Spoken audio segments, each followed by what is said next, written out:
Have you ever truly stopped, I mean really stopped, to consider how deeply computers are woven into our daily lives? Your phone, your car, the global finance systems. It feels almost superhuman, these capabilities. And yet it's just so easy to take them all for granted, isn't it? But the journey here to this digital world, well, it was incredibly long.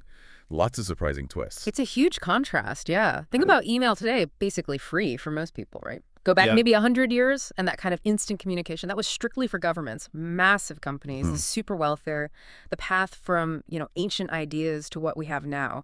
It's just epic, really. Absolutely. And today you've given us some fantastic sources. Our mission for this deep dive, we will pull out the most important nuggets, the key insights. We're going to pull back the curtain on the surprising first, those moments that really clicked with the public, and the critical steps that shaped everything. We'll journey from ancient counting tools right up to the cutting edge of AI. Explore how this whole idea of intelligence is shifting. You'll hear about accidental breakthroughs, some deliberate hoaxes too, and those moments where software, well, it literally changed the world, sometimes not for the better. So, okay, let's unpack this. How far back does the very idea of computing actually go? Oh, way back. Thousands of years. The earliest physical tool we know of built just for this, probably the Sumerian abacus. We're talking around 2500 BCE. An abacus, okay? Yeah. But not the beads on wires we usually picture. No, not quite. This early Sumerian one, it was often a flat surface, maybe stone, with lines carved into it, parallel lines. And they used pebbles or counters, moving them along the lines to track quantities. And it wasn't just simple counting. It was crucial for their economy. Managing trade, distributing grain, livestock, all that. Pretty sophisticated. And the amazing thing is how their basic ideas still echo today, right? Beyond just that tool. It really is. The Sumerians, they also used symbols for big numbers, and they had this base 60 system, this sexagesimal system. Oh, that's where we get the 60-second minute. Exactly, and the 60-minute hour. It's this incredible legacy from way back then, still structuring how we think about time and even data today. So, okay, counting tools. But the dream of thinking machines, like artificial intelligence, that goes back even further, doesn't it? Long before silicon chips. Oh, much further. Take Heron of Alexandria, around 400 BCE. A computer scientist, Noel Sharkey, pointed this out back in 2007. Heron built these theatrical automatons, little robots, basically. You could program them with ropes and weights to follow a sequence: move, turn, pause. Okay, they were fixed patterns, but it definitely shows this ancient desire to mimic intelligence using mechanics. Which brings up a really key point. For most of history, what did computer even mean? It wasn't a machine, was it? No, not at all. For centuries, the word computer was a job title. It was a person, someone who, performed calculations, arithmetic. That was the main meaning right up until the 1940s, really. Wow, that's a huge shift. Yeah. So given that, when did the math behind our machine computers start coming together? Well, for that, we jump to Gottfried Leibniz in 1703. He was working on binary arithmetic, zeros and ones, and he also built a mechanical calculator, the stepped reckoner. The great thing about binary, as he saw it, was simplicity. No complicated multiplication tables, just a few basic rules. And here's the kicker. All modern computers. They use binary, they do math using the exact same laws Leibniz figured out. It's a direct line. That's foundational, totally. And then fast forward about 150 years, George Boole, 1850s, Boolean logic. Yeah.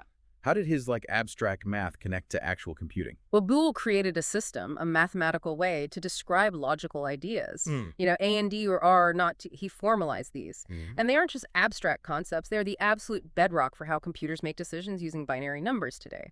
His ideas really took off when Claude Shannon, much later in 1936, realized you could use Boolean algebra to describe electrical circuits. That made it super useful for designing actual machines. So the logic is getting pinned down.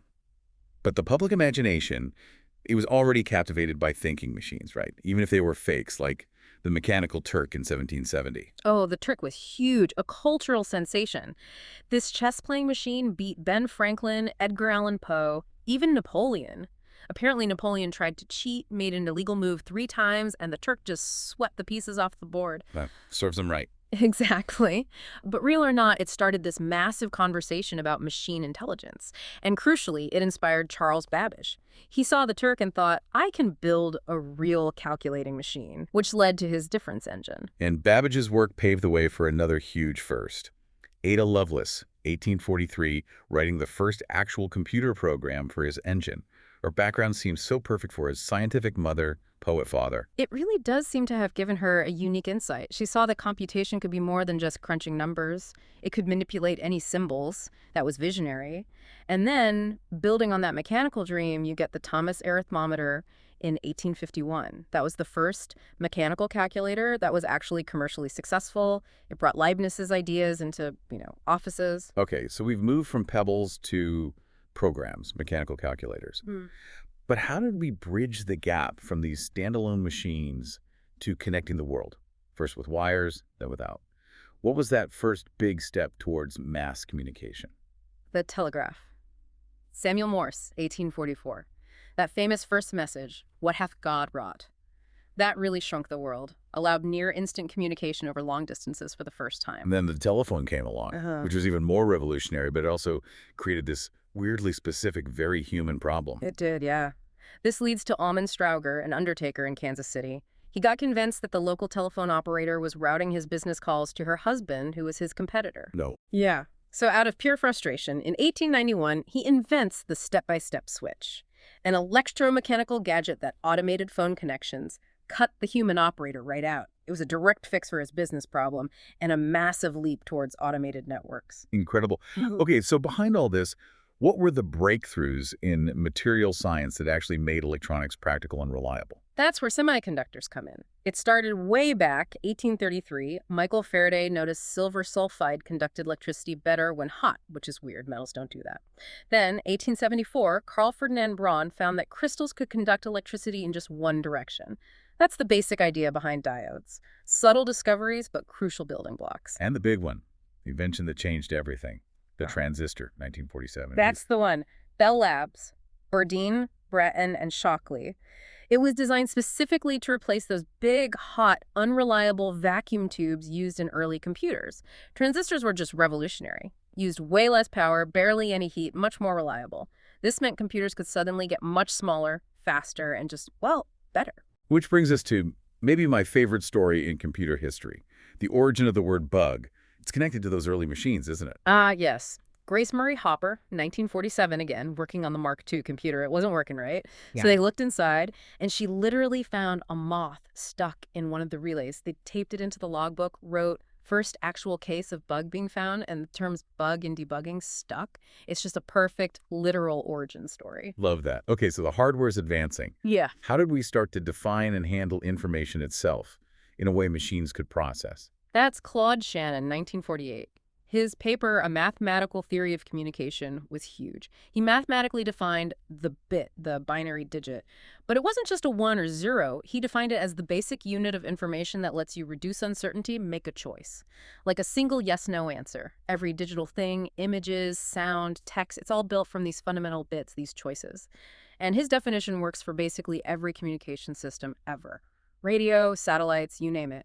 And then came the languages to actually talk to the machines, making programming less painful. Yes, exactly. Fortran, formula translation, 1957. Big step. Instead of writing, say, 20 complex machine instructions to find a hypotenuse, you could just write CSQRT plus BB. Much easier. Then, 1960, COBOL Common Business Language. Funded by the U.S. Department of Defense, they wanted something even more user-friendly using English-like sentences. Great for business stuff. And COBOL's interesting, too, because it was one of the first examples of free software. The people involved insisted it stay open for anyone to use. When building on that, UNIX and the C language had this massive lasting impact, right? They're kind of the ancestors of some of these systems we use now. Oh, absolutely. So Bell Labs had been involved in this project called Multics, but they pulled out. Ken Thompson, Dennis Ritchie, and others there decided to make their own cleaner operating system. That was UNIX, 1969. But the really key move was in 1973 when they rewrote UNIX version 2 in this new language, C. That made UNIX way easier to maintain, update, and move to different computers. It was huge. C is now everywhere, inspired tons of other languages like C++, if, Java, Python, and UNIX in various forms is still beating heart inside Macs and iPhones today. Okay, so we have the languages, now the connections. getting computers talking globally. Right. That was monumental. What were those first key steps towards our connected world? Well, the RS-232 standard from 1960 was vital. By the mid-70s, pretty much every computer used it to talk to modems. And modems let computers use phone lines, sending data as audio tones. That's how you got online back then. But before everyone had their own computer, sharing the big expensive ones was key, right? How did that work? Right, time sharing. That started around 1961. It was a big change from batch processing where jobs just ran one after another. With time sharing, the mainframe would rapidly switch between users so fast that everyone felt like they had the machine to themselves. It really opened up access. And then we broke free from wires completely. True wireless networks. Yeah. The University of Hawaii's AlohaNet project in 1971, first wireless network, led by Norman Abramson. They needed to link computers across the islands wirelessly, so they developed the system. Everyone shared one radio channel, and if your data packet didn't get through, you just resent it. Clever way to handle the distance and cost. That sounds incredibly like the precursor to the internet itself. So how did ARPANET, which became the internet, fundamentally change things? The internet, as we know it, really kicked off in late '69, ARPANET connecting computers in California and Utah. The magic ingredient was packet switching. Unlike old phone lines needing a dedicated connection, packet switching breaks messages into little addressed packets. The network routes them independently, like the post office handles mail. Super flexible, scalable, resilient. And its development was really collaborative. They used these requests for comments, RFCs. People wrote down ideas, questions, shared them openly. No top-down authority, just discussion. And once computers were connected, sending messages between people was the obvious next step. That's Ray Tomlinson, 1971. He basically invented email as we know it. He cleverly mashed together a program for leaving messages on one computer, SNDMSG, with another for sending files between computers, CPyNet. He figured out how to use a tweaked CPyNet to send a message directly to someone else's computer mailbox. His first test message, supposedly. Quarty you op. Classic. And building on that network chat, Usenet popped up in 1980. Sounds like an early Reddit or something. Pretty much. Usenet was this distributed, peer-to-peer bulletin board system. No central control, very few rules initially. It's where FAQs, frequently asked questions, really took off. It let people scattered all over discuss shared interests, forming these virtual communities, but it had its problems, especially the alt.binaries groups, which eventually got filled with illegal stuff, leading many providers to drop them. It kind of faded after that. So as software and networks exploded, people realized these systems were getting complex and fragile. When did software engineering become a thing? Around 1968, yeah. It became obvious that software wasn't like hardware. Hardware usually does one thing at a time, easier to spot errors. Software. Well, it needed the right instructions and the right order, which could change based on the data. Very dynamic, unpredictable, hard to debug, so people realized, okay, we need proper engineering discipline, rigorous testing, formal procedures, serious evaluation. And as soon as personal data started flying around these networks, privacy alarms went off, right? Immediately. The Fair Credit Reporting Act in the U.S., 1970, that was one of the first big data privacy laws. People were getting worried about these, quote, shadowy American businesses keeping secret files on citizens' marital issues, politics, everything. A clear sign of the new digital challenges. Beyond privacy, there was also this realization that some problems are just inherently hard for computers, right? NP completeness. Yeah, NP completeness, figured out around 71. It describes this class of problems where checking it if a proposed solution is correct is easy for a computer. But finding the best solution in the first place, that can take an impossibly long time. Think of the traveling salesman problem, finding the shortest route through many cities. Or making a conflict-free university timetable. The number of possibilities just explodes as the problem gets bigger. It's a fundamental limit. But then, a massive breakthrough in cryptography solved a huge security problem. How to share secrets securely without meeting face-to-face. Public key cryptography. Merkle, Diffie, and Hellman, 1976. Totally revolutionary. For thousands of years, the weak spot in codes was always exchanging the secret key securely. Public key crypto solved that. Two parties could set up secure communication without ever meeting or sharing a secret beforehand. It basically democratized strong encryption. And the power of this was shown pretty dramatically when a huge encrypted message got cracked by like a crowdsourced effort. That was the RSA 129 challenge. Rivest, Shamir, and Adelman, the inventors of RSA, published this huge 129-digit number back in '77 and dared anyone to factor it. Fast forward to 1992, an MIT student, Derek Atkins, realized maybe the internet could crack it. He coordinated this huge effort. Over 8 months, 600 plus people across the net donated spare computer time. A massive demonstration of distributed computing power. They finally factored it in 1994. The hidden message. The magic words are squeamish ossifrage. Squeamish ossifrage, okay. And building on crypto, there was also this clever idea of secret sharing. Yeah, Shamir and Blackley, 1979. It's a really elegant technique. You split a secret, say, a password or a key into pieces. You distribute these pieces among several people. No single person or even small group has enough information to reconstruct the secret. You need a certain number of pieces, a quorum, to put it back together. Like Shamir's idea. Give 2 lawyers each a point on a line. Neither knows the secret, the lines intercept, but put their points together and you can figure it out. Ensures cooperation. It's wild how fiction sometimes predicts the future. John Brunner's novel, The Shockwave Writer from '75, even coined the term worm. Incredibly prescient, yeah. The book painted this picture of data privacy being abused by powerful people, which feels very relevant now. And it introduced the idea of a worm, a self-replicating program. That term got picked up later for real cyber attacks like the Morris worm in '88. Brunner definitely saw where things were heading. But sadly, some software bugs had devastating real-world consequences. The need for reliable software became painfully clear. Tragically, yes. The Therac 25 incident in the mid-'80s, it was a radiation therapy machine. A subtle software bug, a race condition, where timing issues cause unpredictable behavior led to massive radiation overdoses.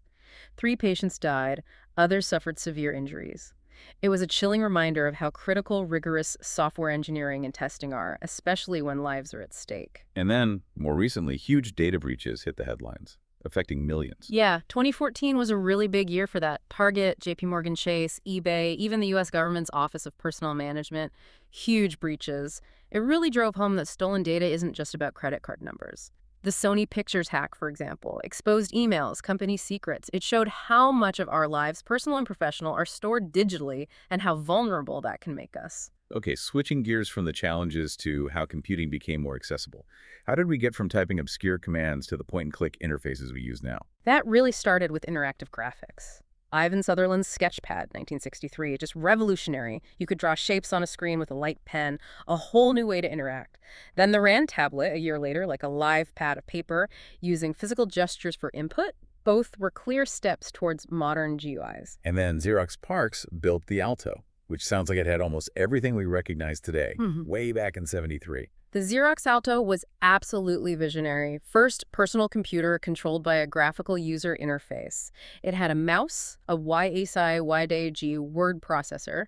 What you see is what you get, called Bravo, networked printing to the first laser printer. It was so clearly the blueprint for what Apple would later do with the Macintosh. Speaking of which, the Mac in '84 really brought that VI experience to the masses, right? Changed everything. Huge moment. First mass-market computer with a GUI. It just set the standard for ease of use, visual design. The whole philosophy was so focused on being user-friendly that, amazingly for the time, you could actually use it without reading the manual.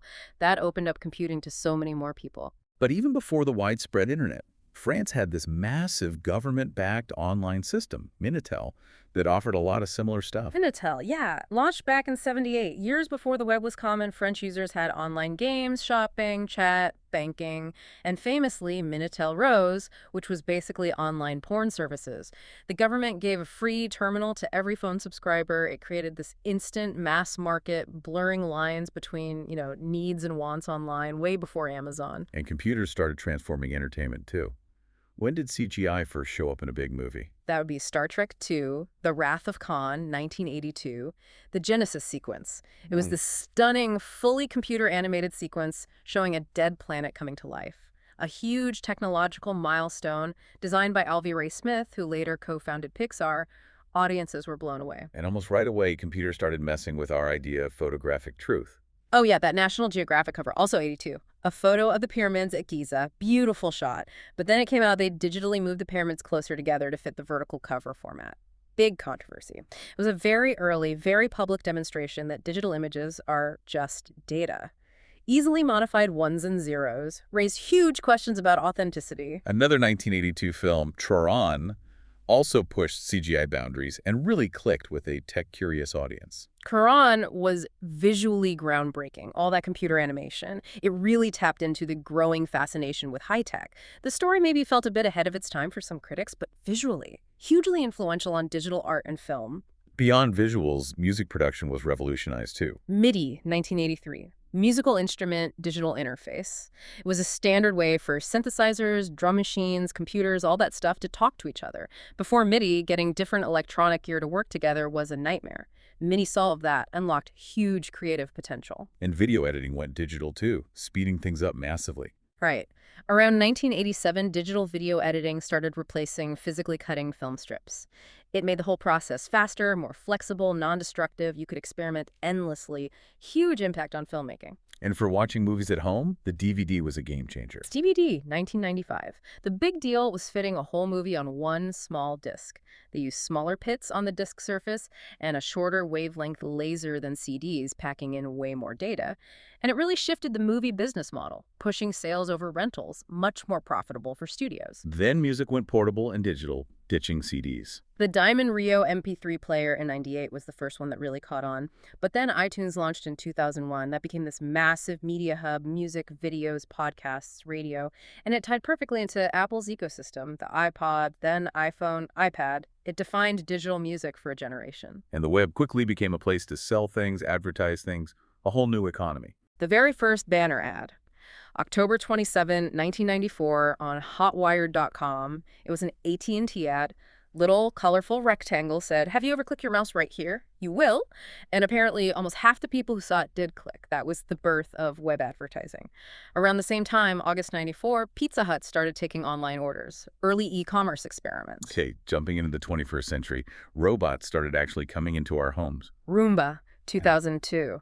That really brought robotics research into the consumer market, made those sci-fi dreams feel a bit more real. Early ones just bounced around randomly. Later ones got smarter with mapping. And yes, they quickly became famous as cat transportation devices. And beyond the home, RFID tags started tracking everything, creating smart inventory. Yeah, EPC, electronic product code, and RFID tags around 2004. These little radio-readable tags let companies track products all the way from factory to store shelf, even to the consumer. Opened up ideas like your fridge knowing when milk expires or your microwave reading cooking instructions. There was even an optional kill command for privacy, so the tag could be disabled after purchase. And in a brilliant bit of thriftiness, the Air Force built a supercomputer out of PlayStations. The PS3 Condor cluster.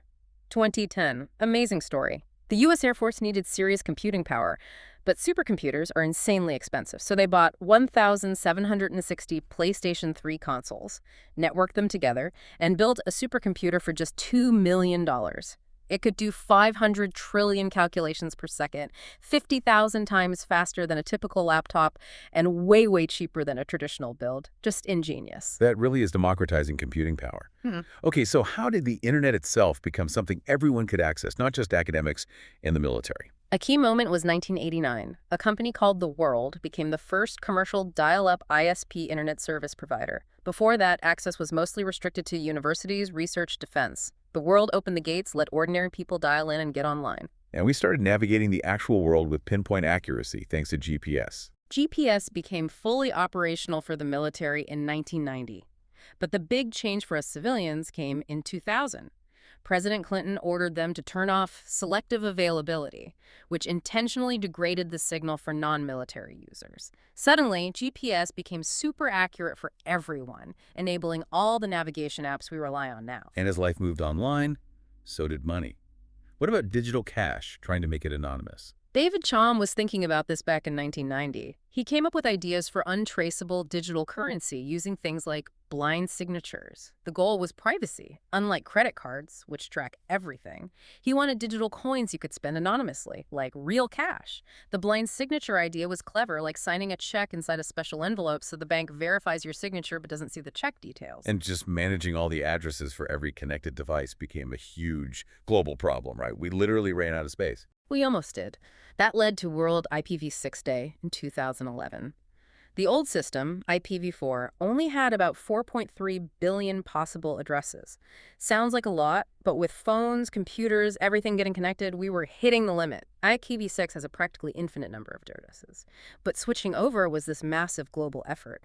Thousands of programs needed rewrites, millions of computers needed upgrades, crucial for the internet's future growth. We've also seen a big shift in how we get software, less buying boxes, more subscriptions. Yeah, that really took off around 2013, moving from buying software licenses outright to paying a recurring subscription fee. It changed the business model, allowing for continuous updates and features, but also tying users into ongoing payments. And cars.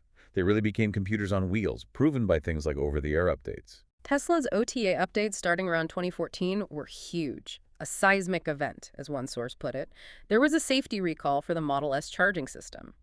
Instead of owners bringing cars into dealerships, Tesla just pushed out a software update over the car's cellular connection. Fix it remotely. It proved the car was now basically a 3,000-pound computer on wheels, constantly connected and updatable. Okay, looking now at AI and big data, one of the weirdest stories is how a video game glitch helped pandemic research. The corrupted blood incident in World of Warcraft, 2005. It was a programming bug. This virtual disease, meant only for a specific high-level area, escaped and spread like wildfire through the game world. Thousands of virtual characters died. But what was fascinating was player behavior. Some tried quarantines, but others ignored them. Some even deliberately spread the plague. It became this unexpected, realistic simulation of human reactions during an epidemic, giving researchers valuable insights. And handling the sheer amount of data we started generating needed new tools. That's where Hadoop came in, 2006. Developed by Doug Cutting, it made big data manageable and affordable. Before Hadoop, you needed super expensive hardware clusters. Hadoop let you use clusters of ordinary, cheaper computers working in parallel. Its trick was moving the program to where the data was stored instead of hauling massive data sets across the network to the processing units. Made big data accessible to way more people. But the digital world also saw the rise of truly scary new weapons. Stuxnet. Discovered in 2010, this was different.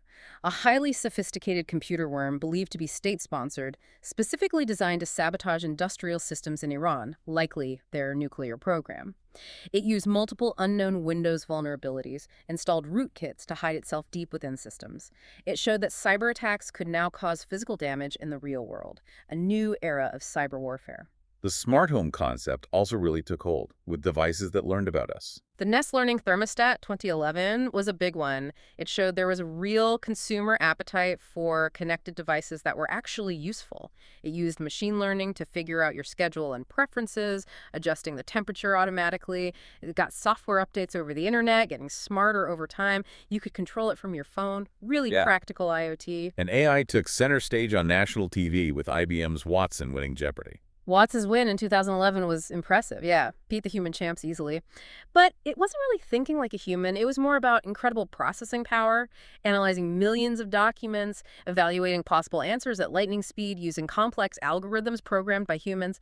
Brute force computation plus sophisticated pattern matching, not intuition. Then there was this mind-blowing idea of storing data in DNA. Sounds like pure sci-fi. It does, but it's real. 2012, Harvard scientists stored a whole book. Images, even a program over 5 megabits in DNA strands. A year later, even more data, including MLK's I Have a Dream speech, stored and retrieved perfectly.